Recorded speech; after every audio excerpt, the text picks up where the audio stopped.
Nous allons terminer notre dernière ligne droite pour comprendre la prophétie de Babylone et des rois de la terre. Et vraiment, c'est le moment où j'ai besoin de toute votre concentration. Il est tard, le soleil vient de se coucher et d'ailleurs nous allons prier pour ça. Les heures saintes du sabbat viennent de se terminer, mais nous avons besoin plus que jamais de la présence de notre Seigneur, parce que comme vous le voyez, nous vivons vraiment dans ces derniers moments de notre histoire. La prophétie a dit, la prophétie a écrit, et aujourd'hui ça se réalise. Et nous devons comprendre ce qui va se passer, nous avons besoin de l'Esprit de Dieu. Je vais vous demander, chacun de vous, nous allons nous mettre à genoux pour ceux qui le peuvent, et nous allons prier Dieu.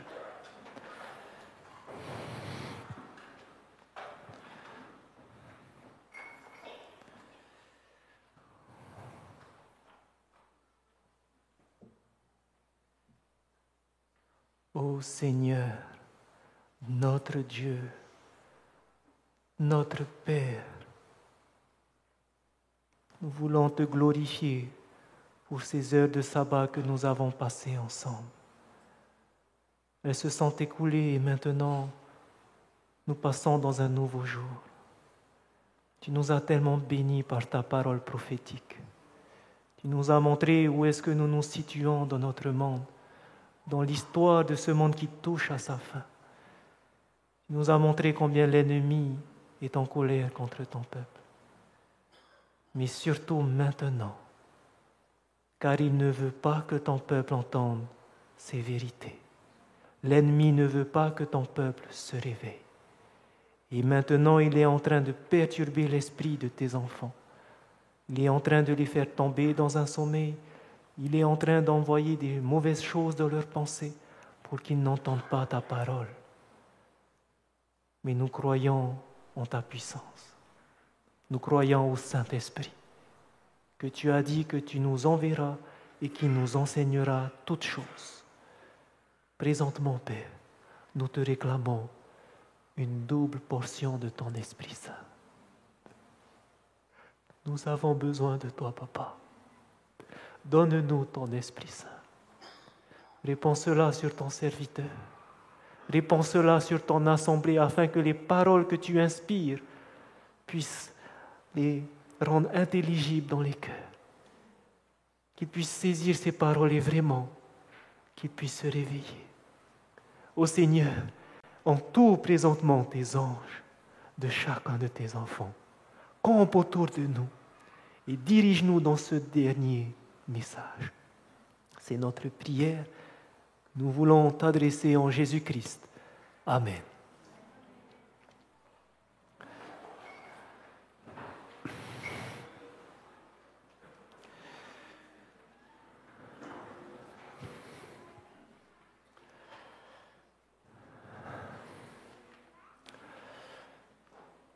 Pour terminer cette étude sur Babylone et les rois de la terre, nous allons faire une connexion entre ce que nous avons vu ce matin, notre premier sujet, avec les deux bêtes de l'Apocalypse, avec ce dernier sujet, Babylone et les rois de la terre. J'aimerais juste vous faire rappeler les questions que nous avons vues ce matin. Que représente la bête qui sort de la mer? La papauté. Que représente la bête qui monte de la terre? Les États-Unis d'Amérique. Que représente l'image de la bête? L'union de l'État avec l'Église. Amen. Que représente la marque de la bête? Le dimanche. Amen. Question. Qui vient en premier?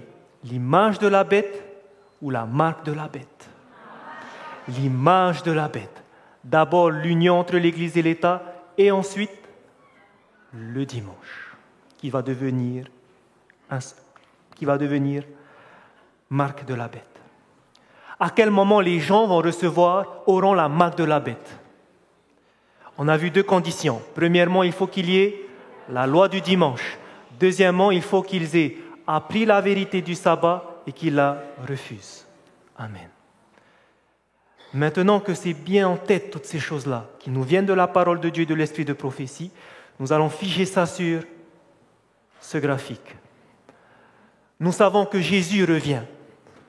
Le peuple de Dieu doit comprendre les événements qui vont précéder son retour. L'Église doit se préparer et doit comprendre les prophéties. C'est pour cela qu'ils nous ont été donnés. Que va-t-il se passer avant le retour de Jésus? Nous venons de voir la première chose qu'il doit avoir. La première étape, c'est quelle étape? Avant la loi du dimanche. L'image de la bête. D'abord, il doit y avoir l'union entre les églises protestantes et l'État. Alors viendra ensuite la loi du dimanche. Et lorsque les gens, alors qu'ils ont reçu la connaissance sur le sabbat et qu'ils auront continué à repousser ces enseignements, ils recevront la marque de la bête. Ils pourront vivre tranquillement pendant un moment. Mais ceux qui refuseront la marque de la bête auront quoi? Qu'est-ce que nous avons vu ce matin? Le sceau de Dieu. Mais malheureusement, ces personnes, selon la parole de Dieu, s'ils n'ont pas, ils ne pourront ni acheter ni vendre. Elle va faire que tous ceux qui ne l'ont pas vont être tués. Il va y avoir cette persécution que Jésus a dit. Mais peut-être pendant un temps, ils seront persécutés. Les autres pourront vivre librement aussi pendant un certain temps. Mais il viendra un moment où la limite va venir, où Jésus va dire « c'en est assez ». Et parce qu'il aura terminé son œuvre dans le ciel, lorsqu'il sortira, il rendra à chacun selon ses œuvres. Il déversera les 7 fléaux qui tomberont sur tous ceux qui auront cette marque de la bête. Mais ces fléaux protégeront son peuple parce qu'ils auront le sceau de Dieu. Et alors viendra Jésus sur les nuées et nous régnerons avec lui pendant 1000 ans. Cela, frères et sœurs, vous devez le comprendre et le connaître parce que Dieu nous l'a donné. Et nous avons vu ce matin, nous avons démontré que ça va se passer tel quel. Mais voici maintenant un détail important que nous ne devons pas rater. Voici la question.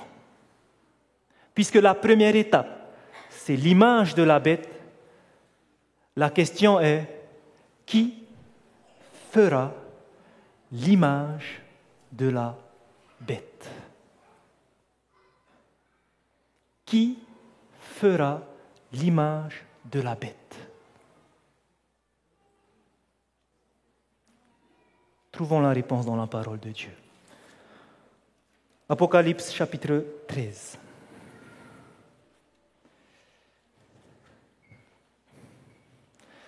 Et vous allez voir que cette lumière que nous aurons va vous montrer à quel point nous sommes à la fin. Apocalypse chapitre 13. À partir du verset 11, souvenez-vous, on nous parle de cette deuxième bête qui va monter de la terre, représentant les États-Unis d'Amérique, avec 2 cornes semblables à celles d'un agneau. Et maintenant, regardez au verset 14 ce qu'elle va faire, cette bête. Et elle séduisait les habitants de la terre par les prodiges qui lui étaient donnés d'opérer en présence de la bête, disant aux habitants de la terre de faire une image à la bête qui avait la blessure de l'épée et qui vivait. Je répète ma question. Selon ce que nous venons de lire, qui va faire l'image de la bête?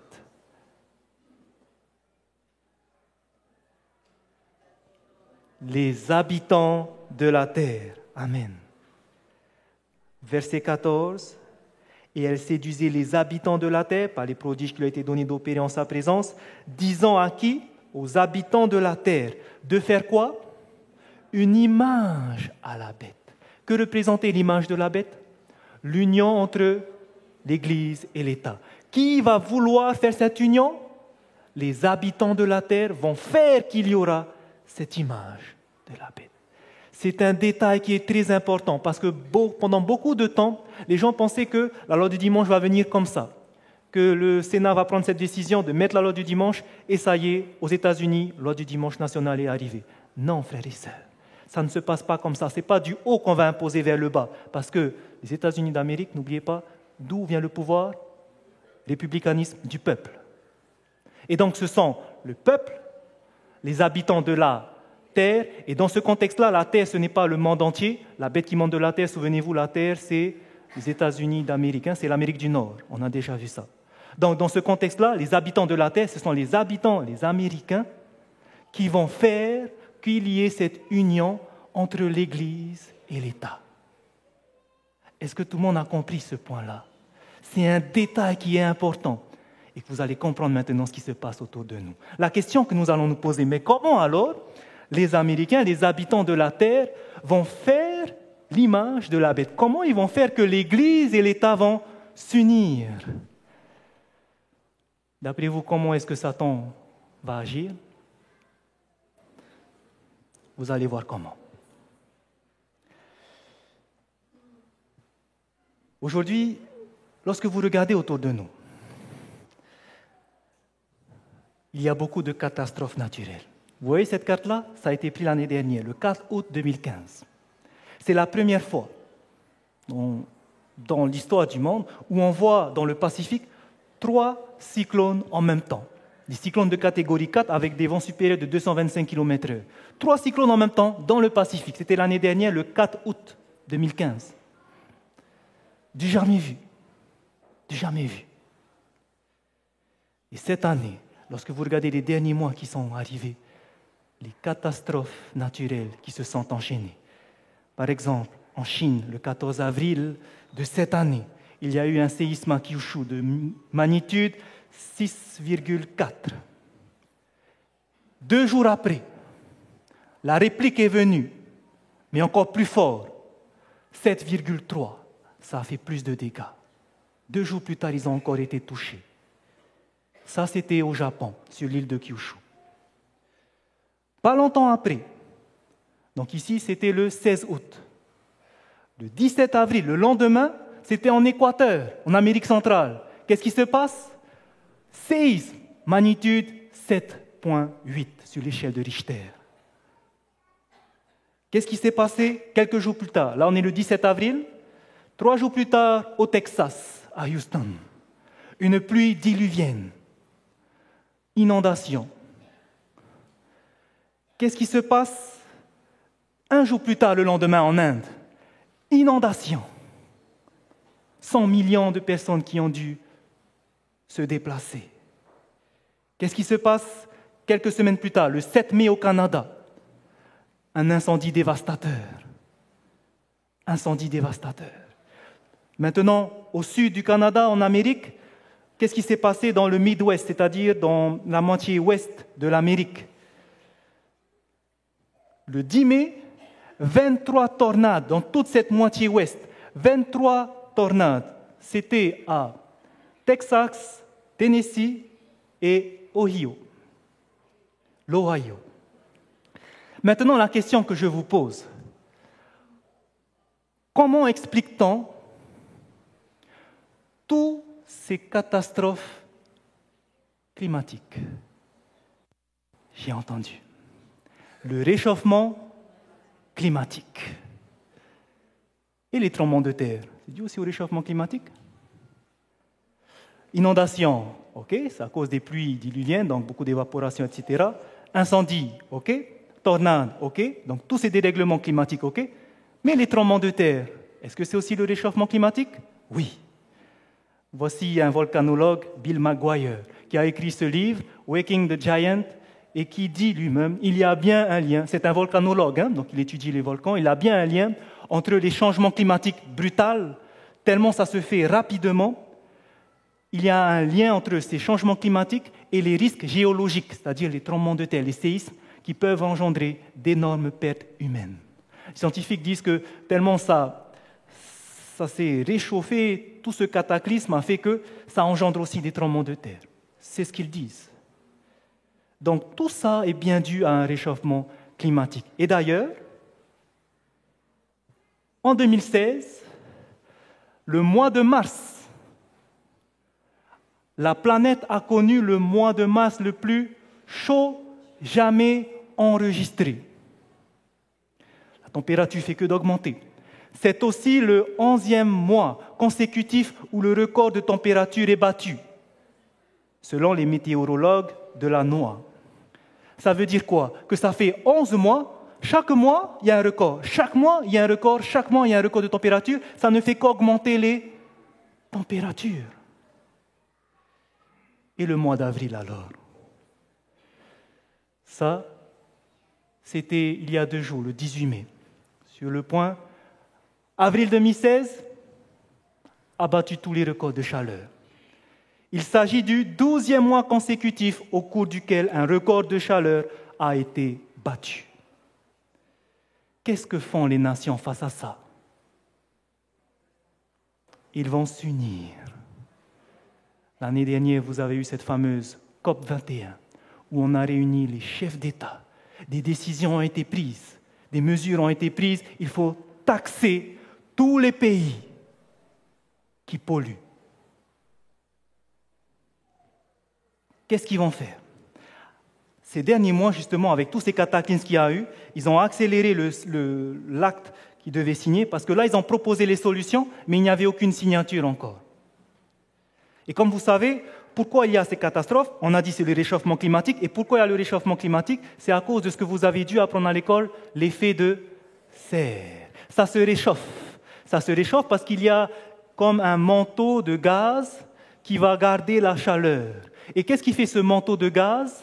Ce sont les gaz à effet de serre, dont le plus polluant, le dioxyde de carbone, qui est produit par qui? Qui est produit par l'homme, l'activité de l'homme. Et donc, tellement on pollue, tellement ça se réchauffe. Et donc, quelle est la décision qu'ils ont prise? C'est qu'ils vont taxer les plus grands pays pollueurs. Dont la Chine et les États-Unis sont le numéro 1 en pollueurs. Donc, on va taxer ces pays. Mais ça n'a pas encore été signé. Et voilà qu'avec les derniers événements qu'il y a eu pendant le mois d'avril, qu'est-ce qui s'est passé? Ils se sont réunis pour la signature. COP 21. 175 pays ont signé l'accord sur le climat, un record, c'était le 22 avril. Maintenant, on va signer parce que Ban Ki-moon a souhaité que les pays s'engagent dès vendredi à ratifier rapidement l'accord afin de faire comprendre au gouvernement et au monde des affaires qu'il est temps d'intensifier l'action sur le climat, car le temps presse. J'ai une question pour vous. Est-ce que les taxes, le fait de taxer ces pays vont résoudre le problème du réchauffement climatique? Non, non. D'autant plus que le monde est en crise économique et on va encore les taxer. Où est-ce qu'on va aller? Et regardez ce que des scientifiques ont trouvé. Regardez ce que les scientifiques ont trouvé. Ce sont des scientifiques des chercheurs du MIT, du Massachusetts Institute of Technology, et voici ce qu'ils ont trouvé, la solution. Ils ont fait des recherches et ils ont étudié que si le monde s'arrêtait de travailler une fois par semaine, il est possible de réduire jusqu'à 15% les émissions annuelles par pays. Les émissions des gaz à effet de serre. Et la seule participante des pays les plus émetteurs, la Chine et les États-Unis, la seule participation de ces pays, les plus émetteurs en dioxyde de carbone, aura le plus grand impact sur le changement climatique. Donc, qu'est-ce qu'il faut? Il faut que la Chine, que les États-Unis maintenant se mettent à arrêter de travailler un jour, parce que là, ça résoudrait tous les problèmes. Malgré qu'il y a la crise économique, il suffit juste qu'un jour, on s'accorde tout le monde à fermer toutes les usines, et alors, 15% des émissions réduites. Qu'est-ce qu'ils vont dire, les hommes politiques? Ça, c'est une bonne idée, n'est-ce pas? Ça, c'est la meilleure idée. Pourquoi payer si c'est gratuit?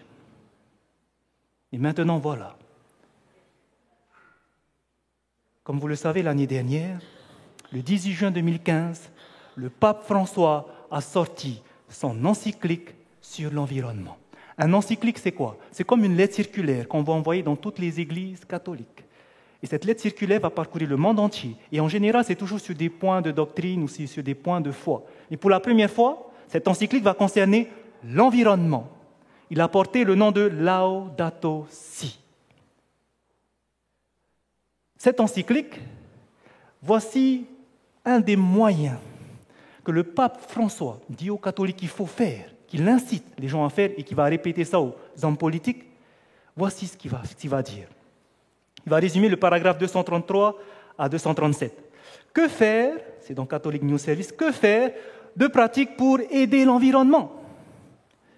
Vous savez qu'est-ce qu'il va répondre dans son encyclique? Go to Sunday Mass, c'est-à-dire aller à la messe du dimanche. Receive the sacraments, encounter God in everything, rest on Sunday. C'est-à-dire recevez les sacrements le dimanche, rencontrez Dieu en toutes choses et reposez-vous les dimanches. Voici la solution du pape. Et à côté, on dit, la meilleure solution, c'est de se reposer. Vous voyez maintenant ce qu'il n'y a pas derrière. Et maintenant, je vais aller plus loin pour vous montrer que Satan est à l'œuvre dans notre monde. Frères et sœurs, il faut que vous voyiez cela. Je n'aime pas parler de cela, mais il faut que je le parle. Et vous verrez pourquoi tout à l'heure. Voici un film qui a été fait par Martin Durkheim. Vous savez que Dieu utilise des hommes pour son œuvre, n'est-ce pas? Il n'a pas utilisé des anges, il a utilisé des hommes. Vous savez que l'ennemi aussi va utiliser des hommes. Vous savez que Dieu peut même utiliser des païens.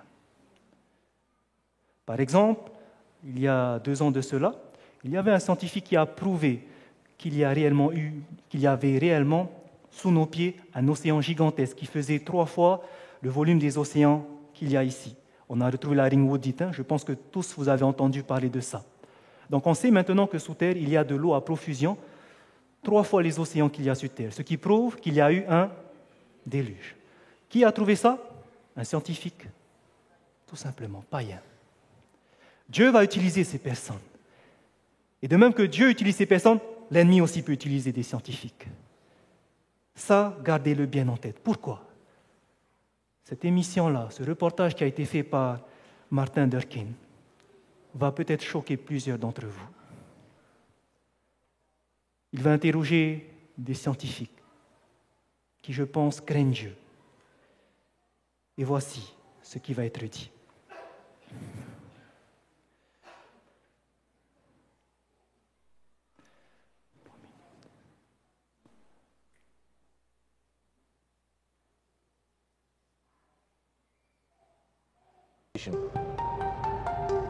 Je vais lire ce qui est sous-titré.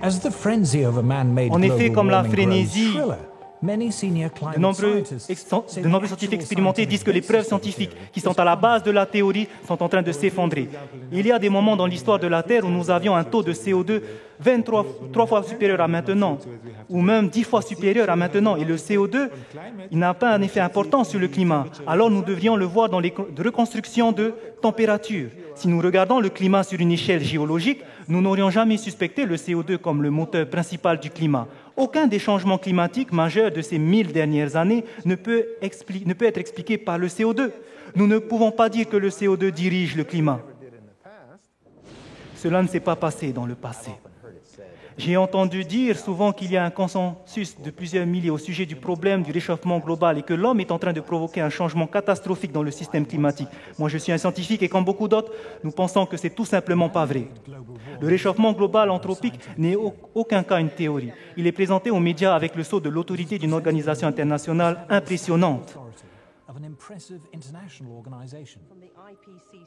Le groupement international pour l'étude du climat, le GIEC, ou IPCC en anglais. L'IPCC, comme n'importe quel organe de l'ONU, est politique. Les conclusions finales sont guidées par la politique. L'affirmation selon laquelle l'IPCC serait présente pour 1500 ou 2500 des meilleurs scientifiques mondiaux, cette affirmation-là, quand vous regardez tout simplement la bibliographie des auteurs, et vous voyez que ce n'est simplement pas vrai. Il y a un grand nombre de non-scientifiques à l'intérieur. Quand ils disent qu'il y a jusqu'à 2500 scientifiques, ils parlent du nombre de reviewers, quelqu'un du gouvernement ou n'importe qui proche d'eux. Et personne parmi ceux que j'ai interrogés n'est d'accord. Beaucoup d'entre eux sont en désaccord. Les personnes sont spécialistes, mais qui sont en désaccord avec la polémique démissionnent. Il y a un certain nombre que je connais dans ce cas. Ils sont simplement mis sur la liste et font partie de ce consensus de 2500 meilleurs scientifiques mondiaux climatiques. Ces personnes ont décidé que vous devez convaincre d'autres personnes en disant que comme autres scientifiques ne rejettent la théorie, vous non plus, vous ne devrez pas rejeter cette théorie. À chaque fois que vous entendez cela en science, c'est de la pure propagande. Est-ce que vous avez compris ce qui s'est passé?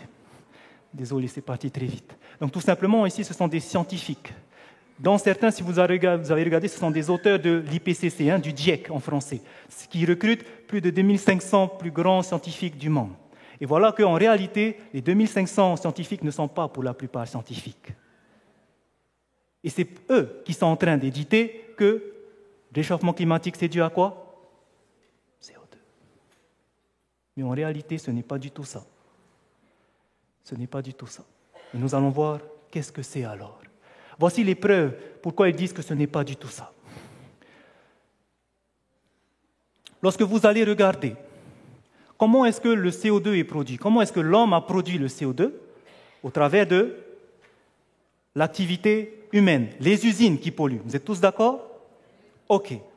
Regardez maintenant l'évolution de la température. À partir de 1880, où on enregistre les températures, jusqu'à l'an 2000. Savez-vous en quelle période on a commencé la révolution des machines? Où on a commencé à avoir beaucoup d'usines, tout ça? 1940. Okay? Donc, après le boom économique, après la guerre. Donc là, ici, on a commencé à faire marcher les usines. Donc, quelque part, vers quel endroit on devrait avoir une augmentation de CO2? À cet endroit, après 1940. À quel endroit on devrait alors avoir une augmentation de la température? Après 1940. Or, qu'est-ce qui se passe après 1940? Les relevés de température nous montrent que non. Ça se refroidit. Il y a donc une contradiction. On ne peut pas dire que c'est l'activité humaine qui a commencé intensément à cet endroit-là qui fait qu'il y a production de CO2 et que ça réchauffe la planète. Pas du tout. Pas du tout. Par contre, si vous grossissez ces variations, voici ce que vous obtenez. Une courbe, tout à l'heure c'était la même courbe, mais on a lissé. Et donc voici comment le CO2 qui a été produit par l'homme varie. Il est vrai que depuis 1880, on a eu augmentation du CO2 et d'un coup, à partir de 1940, un pic qui monte. Okay? Donc il est vrai que depuis qu'on a utilisé les machines, il y a beaucoup plus de production de CO2. Maintenant, regardez bien que les variations ne suivent pas. Puisque là, alors que ça monte, c'est en train de diminuer. La question est de savoir pourquoi le CO2 que l'homme produit n'a pas alors d'impact sur les températures. Tout simplement, lorsque vous allez voir la quantité de CO2 qu'il y a dans l'air que nous respirons. Si vous prenez sur Terre la quantité des gaz majoritaires, ce sont le diazote, 78%, le dioxygène, 21%, l'argon, 0,9%. Donc finalement, quels sont les deux plus gros gaz? En majorité, le diazote et le dioxygène. Et regardez où se trouve le dioxyde de carbone. En bas, à combien de pourcents? 0,03%. Dans l'air que vous respirez, seulement 0,03%. Une infime partie. Une infime partie. Si vous représentez ça sur un graphique, on voit bien en bleu le diazote, on voit en rouge le dioxygène, mais le CO2 en vert, presque rien. Presque rien.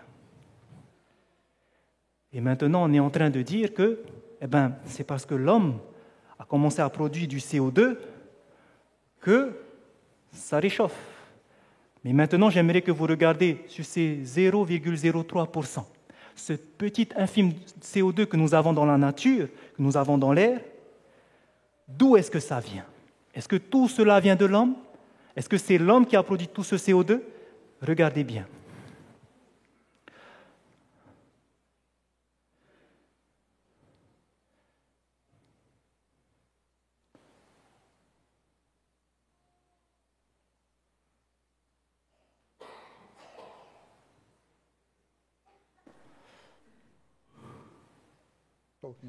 Peu de choses m'agacent plus que d'entendre les gens qualifier le CO2 de polluant. Vous êtes fait de CO2. Je suis du CO2. CO2, c'est ce qui assure la croissance des êtres vivants. De plus, l'homme n'est pas la source principale de CO2. Lorsque l'homme produit un petit pourcentage de CO2 qui est produit dans l'atmosphère, d'où alors ça vient? Les volcans produisent chaque année plus de CO2 que tout ce que vient des usines, des avions et des voitures. Donc les volcans. Et de toutes les sources de CO2 générées par l'homme, mises ensemble. Plus encore, de CO2 provient des bactéries et des animaux qui produisent jusqu'à 100 gigatonnes de carbone par an, comparé à seulement 6,5 pour les humains. Une part encore plus importante de CO2 provient de la décomposition des végétaux, par exemple des feuilles qui tombent en automne. Mais la plus grande source de CO2 est de loin se trouve dans les océans.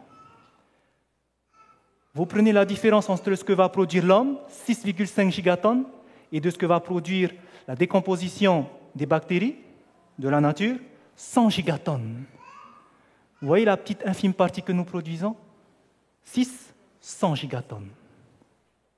Et ça, c'est rien comparé aux océans, 600 gigatonnes. Nous produisons presque rien. Et on dit que c'est ces petites surplus qu'on fait qui dérèglent. Les scientifiques vous disent non. Mais d'où est-ce que ça peut venir alors? D'où est-ce que ça peut venir? Je vais vous montrer ce qu'ils ont découvert. La plus simple explication. Comment est-ce que la Terre est chauffée? Par le Soleil. Et un homme a eu cette idée, c'est un scientifique dans ce reportage, vous pouvez le trouver sur Internet, et il va vous montrer l'explication qu'il a trouvée, et ça a collé exactement avec ce que les variations de température nous disent. Pour lui, il pense que la chaleur que nous avons, le réchauffement climatique, la température est contrôlée directement par le Soleil, puisque c'est le Soleil qui éclaire la Terre. Et il dira que lorsqu'on regarde le Soleil n'éclaire pas toujours à la même puissance. Parfois, il y a des éruptions volcaniques, des éruptions solaires, des grandes explosions du Soleil qui vont envoyer des jets sur la Terre de rayonnement solaire. Et une fois que ça arrive, ces rayonnements solaires, qu'est-ce qui se passe? Eh bien, c'est en train d'interagir avec l'atmosphère et de faire des molécules d'eau pour former des nuages. Et ces nuages vont faire une couverture sur la Terre, et c'est cette couverture qui va refroidir la Terre. Lorsqu'il y a beaucoup d'activité solaire, il y a beaucoup de nuages, la Terre se refroidit. Lorsqu'il n'y a pas beaucoup d'activité solaire, il y a moins de nuages, la Terre se réchauffe. Cela est directement relié aux variations du rayonnement solaire. Et il va comparer ça avec les températures. Et qu'est-ce que vous remarquez? Ça colle. Et il va voir sur les enregistrements encore plus loin, il va aller sur les 400 ans avant, où on a commencé à faire des relevés de température et astronomiques. Et voici que ça colle exactement. Et maintenant, la dernière question qui nous reste à répondre. Pardon, avant. Je n'ai pas mis la vidéo, mais il y a un moment où ils vont dire que la Terre actuellement, lorsqu'on regarde sa tendance, ce n'est pas une tendance à se réchauffer. Les dernières années nous montrent que la Terre a tendance à se refroidir. Pourquoi? Maintenant, si la Terre a tendance à se refroidir, comment on explique alors les fentes de glace? Parce que depuis ces dernières années, on vous montre énormément des chutes de blocs de glace qui se passent en Alaska. En Alaska, au Groenland, en Antarctique, en Arctique. Et regardez maintenant l'explication tout simple. Carl Wunsch is professor of oceanography at MIT. Realized it was actually much more interesting to use the sun to predict the weather.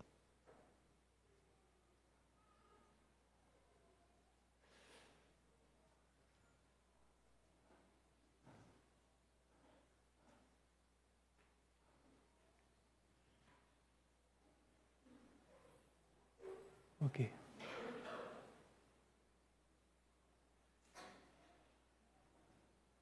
Against what the Met Office said was a normal expectation.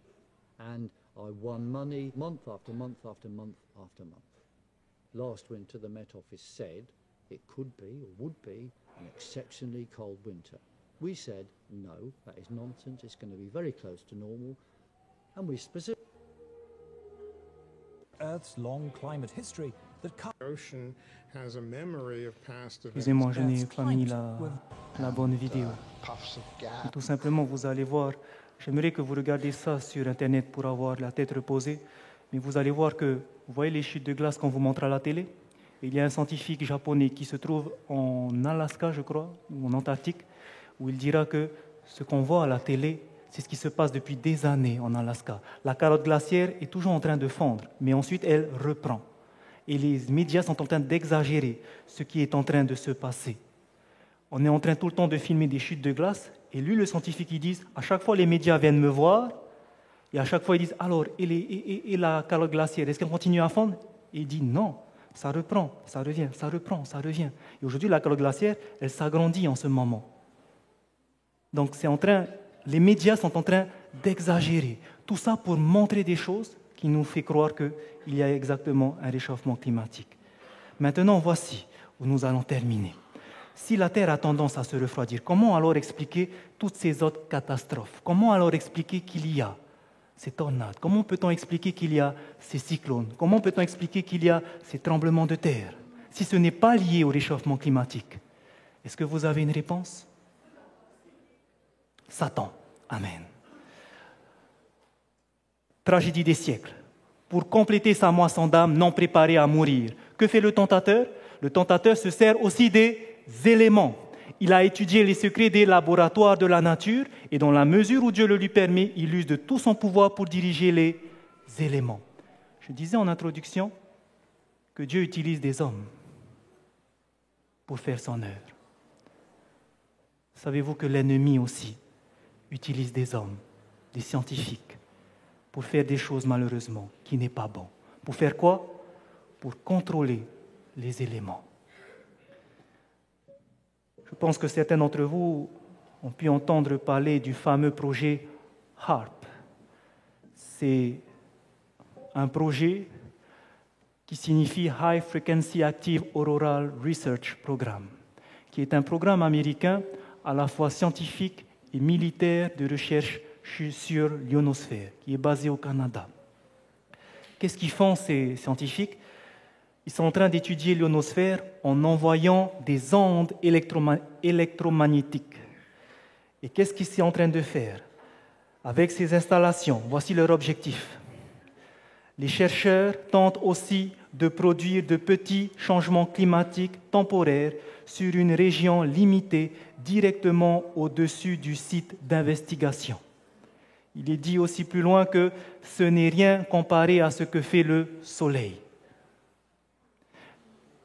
Ce projet-là, fait par les Américains, c'est un projet militaire qui peut créer de petits changements climatiques parce qu'ils envoient des rayonnements électromagnétiques comme ceux du Soleil pour dérégler le climat.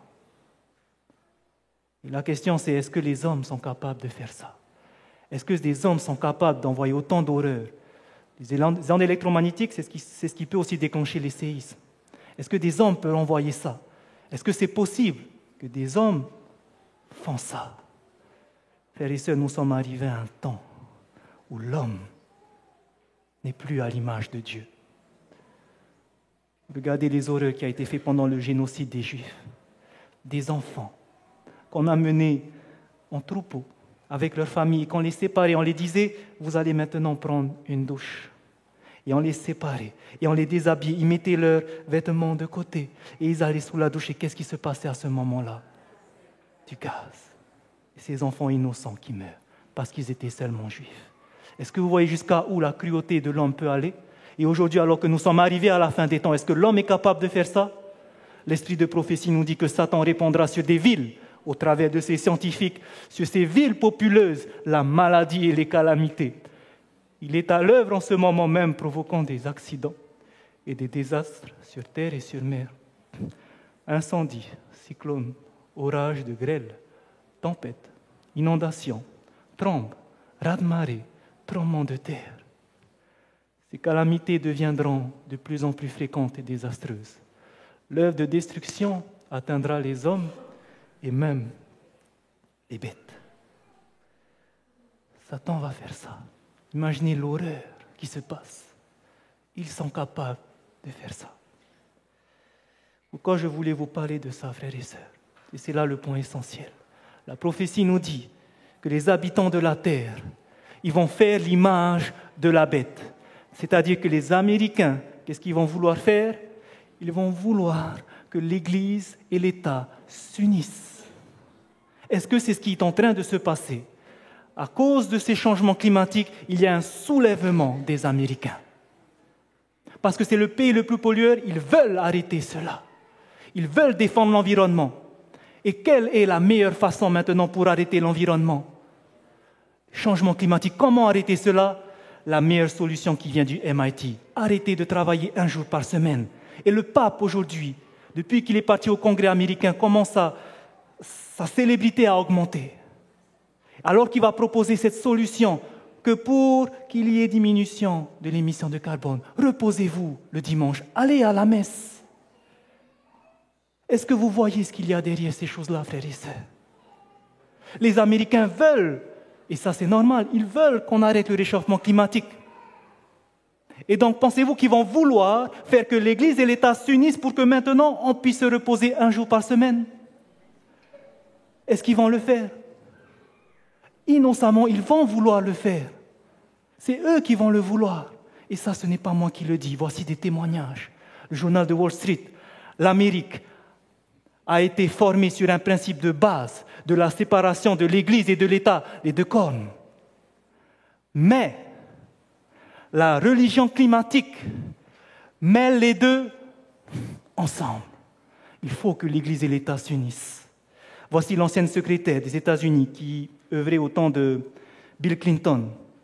Voici ce qu'elle dit. La religion, c'est le conseil qu'elle donne, doit faire partie de la politique étrangère. Il faut mêler l'Église et l'État. Qui le dit? Les habitants de la terre. Pourquoi il faut le faire? C'est écrit. L'esprit de prophétie nous l'a déjà dit.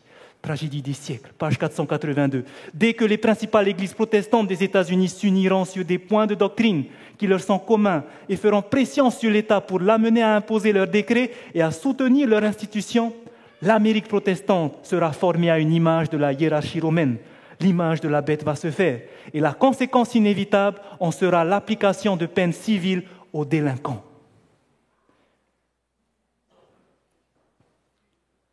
Est-ce que c'est possible qu'un jour, on puisse punir tous ceux qui ne veulent pas suivre le dimanche? Est-ce que c'est possible? Voici Lynch, Loretta, la procureure générale des États-Unis. Qu'est-ce qu'elle nous dit? 11 mars 2016, sur CNS News. Le procureur général des États-Unis, Loretta Lynch, a déclaré au comité judiciaire du Sénat de mercredi que non seulement elle a discuté de la possibilité de poursuites contre les actions civiles des soi-disant opposants du changement climatique, mais elle s'est référée au FBI pour considérer les critères pour lesquels nous pouvons engager la poursuite. Qu'est-ce qu'ils peuvent faire maintenant? Poursuivre tous ceux qui ne veulent pas contribuer à la diminution du réchauffement climatique. Qu'est-ce qui va se passer le jour où on va dire, où les Américains vont se lever et dire « Nous voulons maintenant que l'Église protestante fasse un décret pour qu'on se repose le dimanche parce que nous voulons que le réchauffement climatique s'arrête. » Qu'est-ce qu'ils vont faire? Le Sénat va voter ça, ça va passer. Et qu'est-ce qui va rester qui ne va pas suivre? Les adventistes. Et qu'est-ce qui va se passer pour eux? Est-ce que ça va arriver? Pour finir, tragédie des siècles, page 639. Pour finir, le grand séducteur persuadera les hommes que les serviteurs de Dieu sont la cause de tous ces maux. C'est-à-dire parce qu'il y aura encore ces catastrophes qui vont tomber, il y aura encore des cyclones, il y aura encore des incendies. Pourquoi? Pour finir, parce que ce sont les serviteurs de Dieu qui sont à la cause de cela. C'est à cause des serviteurs de Dieu que ça continue à tomber. Les 18 millions de personnes là, ils ne veulent pas arrêter de travailler. On continue à produire, c'est à cause de eux. Ceux qui auront provoqué le déplaisir du ciel attribueront tout leur malheur aux fidèles dont l'obéissance au commandement divin sera pour eux un continuel reproche. On prétendra que la violation du dimanche est une offense faite à Dieu, un péché attirant des calamités qui cesseront seulement quand tout le monde sera contraint d'observer ce jour. Frères et sœurs, est-ce que cela est en train de se passer? Vous comprenez maintenant pourquoi j'ai tant insisté à vous montrer cette prophétie cet après-midi. À tant comprendre en détail qui va faire l'image de la bête. Qu'est-ce que l'image de la bête? Qu'est-ce qu'il y a après? L'Église a reçu la prophétie, frères et sœurs, et nous devons nous réveiller. Je n'aime pas faire ça. Je n'aime pas dénoncer ces choses. Ce n'est pas mon rôle. Et parce que le Seigneur m'a mis ça à l'esprit, il me dit, il faut que tu dises, je vais le dire. Parce que c'est en train de réaliser exactement ce qui a été écrit il y a 160 ans. Et l'Église a eu ça comme rôle. Vous savez, beaucoup peut-être ne croiront pas à tout ce qui vient d'être dit. Je l'ai fait de bon cœur, en toute sincérité. Mais sachez une chose, l'Église, la première Église, les 12 disciples, vous savez qu'ils ne croyaient pas quand Jésus leur disait « Je vais être livré aux hommes ». 3 fois, il va leur dire. Vous prenez dans Matthieu 17, 22, lorsqu'il va parcourir la Galilée, il va dire « Le Fils de l'homme va être livré aux hommes ». Ne croyez pas, les disciples. L'Église ne croyait pas, mais ce n'est pas possible. Il va s'apprêter pour aller à Jérusalem. En montant à Jérusalem, dans Matthieu 20, verset 18, Jésus dira « Le Fils de l'homme sera livré aux scribes et aux pharisiens ». Mais ce n'est pas possible. Ils ne peuvent pas faire ça, c'est en Église. 2 jours avant la Pâque, il va répéter encore « Le Fils de l'homme sera livré aux mains des hommes ». Est-ce que les disciples ont cru? Est-ce que c'était facile à entendre ces choses-là? Ils ne voulaient pas croire ce que Jésus, la parole, a dit. Aujourd'hui, malheureusement, beaucoup ne vont pas croire ce que la parole va dire. Ça va se reproduire. Mais je suis là pour dire ce que Dieu m'a mis au cœur. Et je tenais réellement de le faire en toute sincérité. Et je demande aux gens maintenant, tous ceux qui ont entendu ce message, n'allez pas faire des recherches pour regarder c'est quoi les Illuminati, parce que ce n'est pas ça le plus important. Vous allez perdre l'essentiel. La prophétie est là pourquoi? Prenez votre Bible dans 1 Pierre, s'il vous plaît. La prophétie est là pourquoi? 2 Pierre, excusez-moi. Pourquoi la prophétie est là? Pourquoi Jésus donne ça à la dernière Église, l'esprit de prophétie?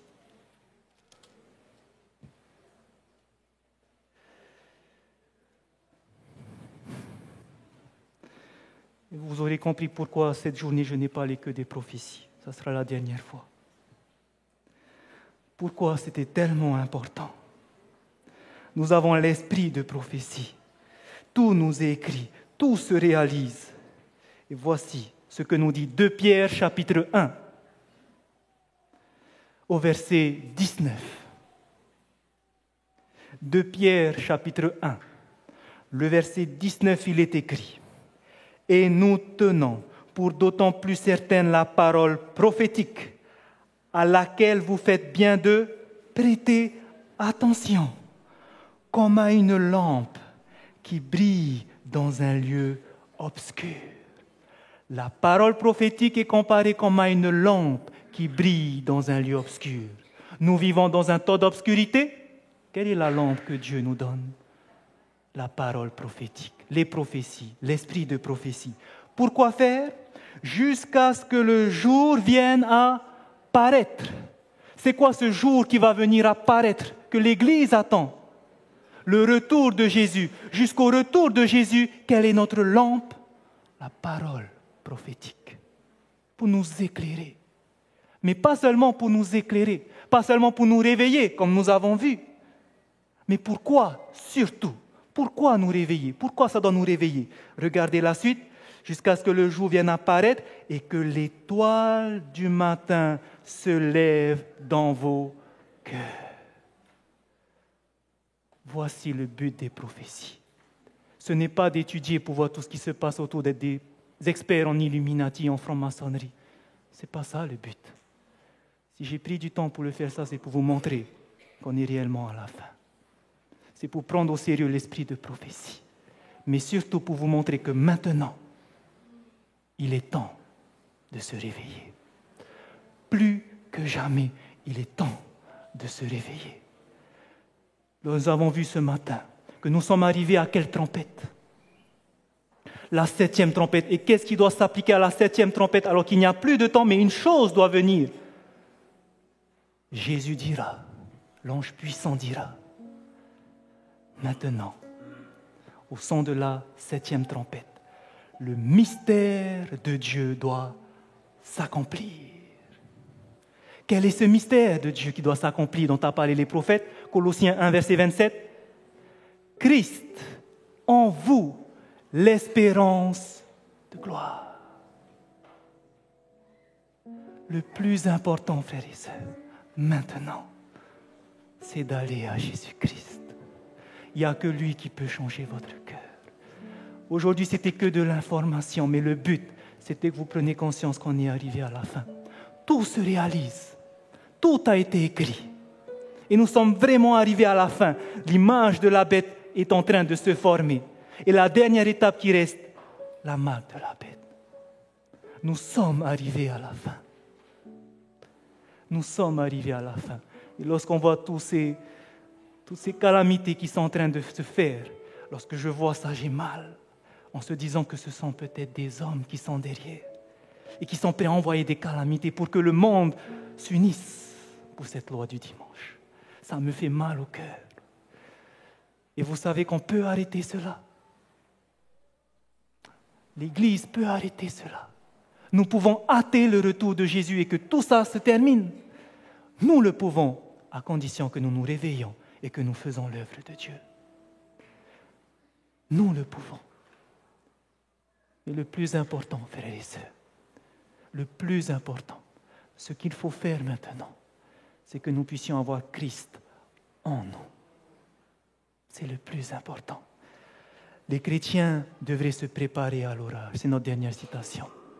Les chrétiens devraient se préparer à l'orage qui va bientôt éclater sur le monde et les surprendre d'une manière terrifiante. Beaucoup seront surpris parce qu'ils n'auront pas eu cette lumière. Ils auront négligé cette lumière. Ils vont être surpris comme les disciples. Et pour cela, qu'est-ce qu'il faut faire pour ne pas être surpris? Il faut une étude approfondie de la parole de Dieu. Il faut une vie conforme à ses préceptes. Ce que Dieu veut, c'est un réveil et une réforme radicale.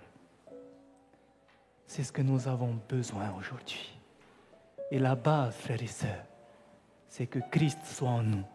À partir de demain soir, nous allons encore étudier comment est-ce que Christ peut être en nous, comment nous allons terminer l'œuvre. Le but de cette semaine, frères et sœurs, c'est qu'à la fin, vous sachiez comment Christ va demeurer en vous et qu'il n'en sortira plus jamais. Comment vous allez le faire? Tout ça parce que l'esprit de prophétie nous dit comment se préparer. Oui, il nous dit ce qui se passe, mais surtout le plus important, il nous dit comment être prêt. Et ça sera le but de cette semaine. Et je vous donne maintenant le secret et vous allez l'expérimenter. Le secret, c'est ce qu'on a demandé à tous les membres d'Église. Chaque soir, vous viendrez, vous entendrez des messages. Ces messages qui viennent de la part de Dieu. Mais cela, ce n'est pas seulement le fait de venir écouter. Vous avez maintenant votre part aussi à faire. Dieu n'agit pas tout seul, il agit en votre coopération. Et voici ce que nous vous demandons. Chaque matin, si vous avez compris tout ce qui a été dit, maintenant, levez-vous plus tôt que d'habitude. Et ceux qui n'ont pas l'habitude de méditer la parole, faites-le. Nous avons prévu pour vous un programme de lecture. Chaque matin, il y a ce livre merveilleux que l'Esprit de prophétie nous donne, Jésus-Christ. Ellen White nous dit dans le chapitre où on voit la visite de Pâques, le dernier paragraphe, elle nous dit que nous devrions passer chaque jour 1 heure dans la contemplation de la vie du Christ, surtout les dernières scènes. Parce que plus on va regarder ces scènes, plus on va les imaginer, plus l'Esprit de Dieu va nous pénétrer, plus on va attirer vers la repentance, plus on va abandonner le péché. Et finalement, elle nous dit, nous serons sauvés. La solution, frères et sœurs, contemplez Jésus-Christ. Chaque matin, prenez votre foyer. Normalement, chaque ancien a dû prévenir les églises que nous devons avoir ce livret. Et à partir de demain matin, levez-vous tôt, ouvrez le livre Jésus-Christ, page chapitre 74, Gethsémane. Et pendant 1 heure, passez du temps à travers, lisez la parole, essayez d'imaginer. Vous allez voir qu'à la fin de ce séminaire, à la fin de cette semaine, la clé est dedans. Les clés sont entre vos mains. Maintenant, à vous de choisir. Est-ce que je vais sacrifier chaque soir à me coucher plus tôt, à rentrer, à ne pas regarder la télé, pour pouvoir me lever plus tôt et expérimenter ça avec mon Dieu. Est-ce que vous voulez prendre cet engagement ce soir? De demain matin, vous lever tôt, lire Jésus-Christ. Est-ce que vous voulez le faire ça? Je ne peux pas le faire à votre place. Chacun, nous devons expérimenter parce que c'est le moment. Et si c'est votre souhait, je vais vous demander de lever la main en signe d'acceptation. Oui, Seigneur, je vais le faire. Dieu est témoin maintenant. Vous levez la main parce que vous prenez position que c'est le moment de se préparer. C'est le moment de prendre au sérieux la parole de Dieu. C'est le moment que Christ soit en moi. Et ça commence par contempler son caractère. Et vous allez voir que vous allez être transformer. L'Esprit va faire des miracles en vous. Et je vous demande de prendre au sérieux. Rassemblez votre famille parce que vous voulez que votre famille soit sauvée. Que chacun nous pouvons maintenant appliquer cela. Que le Seigneur prenne en compte votre engagement et qu'il puisse vous donner la force d'appliquer votre promesse. C'est ma prière pour chacun de vous, frères et sœurs. Que le Seigneur vous bénisse abondamment. Amen.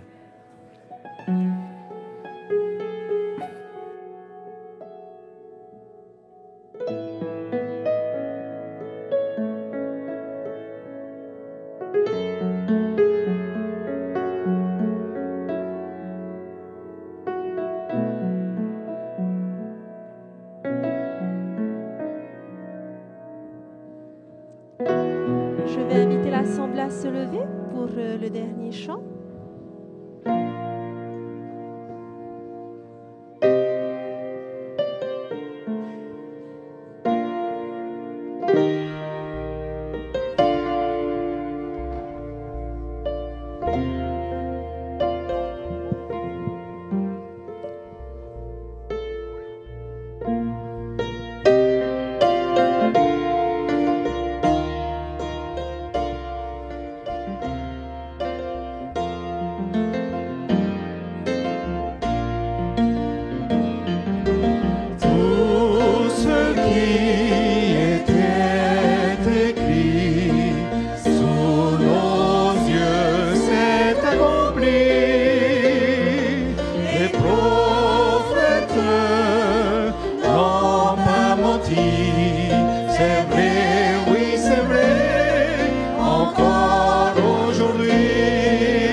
Le temps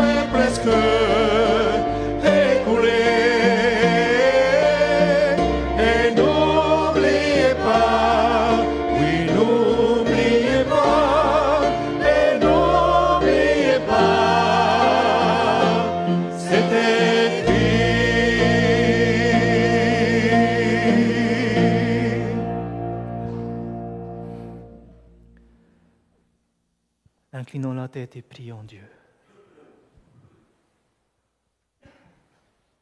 Oui, notre Dieu, c'est écrit. Ta prophétie a parlé ce soir. Depuis ce matin, ta parole prophétique nous a convaincus que nous sommes arrivés à la fin de ce monde. Mais nous avons confiance en toi, car tous ceux qui suivent l'agneau vaincront les rois de la terre. Tu nous le promets. Et nous avons cette assurance que si nous nous confions en toi, que si nous acceptons entièrement Christ en nous, tu feras de nous des vainqueurs. Tu feras de nous des personnes qui seront glorifiées quand tu reviendras. Nous te remercions car tu ne nous caches pas que devant nous il y aura des persécutions. Mais parce que nous avons compris ce qu'est la résurrection, nous ne craignons pas la mort. Parce que nous savons que si nous sommes prêts, peu importe ce qu'il arrive, nous te verrons sur les nuées du ciel. Nous savons que cela va arriver. Nous voulons être prêts. Nous voulons nous préparer. Nous voulons prendre au sérieux ta parole. Et la première chose que tu nous demandes, c'est d'avoir Christ en nous. Et cela commence par la contemplation de sa vie. Et aujourd'hui, nous avons pris cet engagement, tous ensemble d'un commun accord, de se réveiller et de contempler Jésus-Christ dans cette œuvre magnifique que tu nous as laissée. Nous te demandons que tu puisses bénir chacun de nous. Ramène-nous dans nos foyers respectifs. Nous te prions également pour tous ceux qui n'ont pas pu entendre ce message. Nous te prions que tu puisses les aider à te découvrir dans ce livre Jésus-Christ.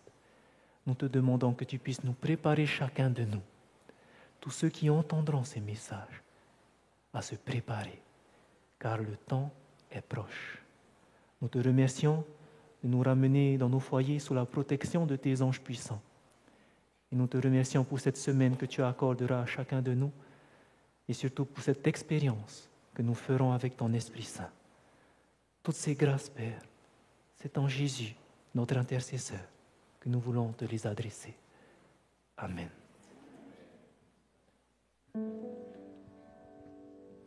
Et en nous, quelques annonces rapides. Donc,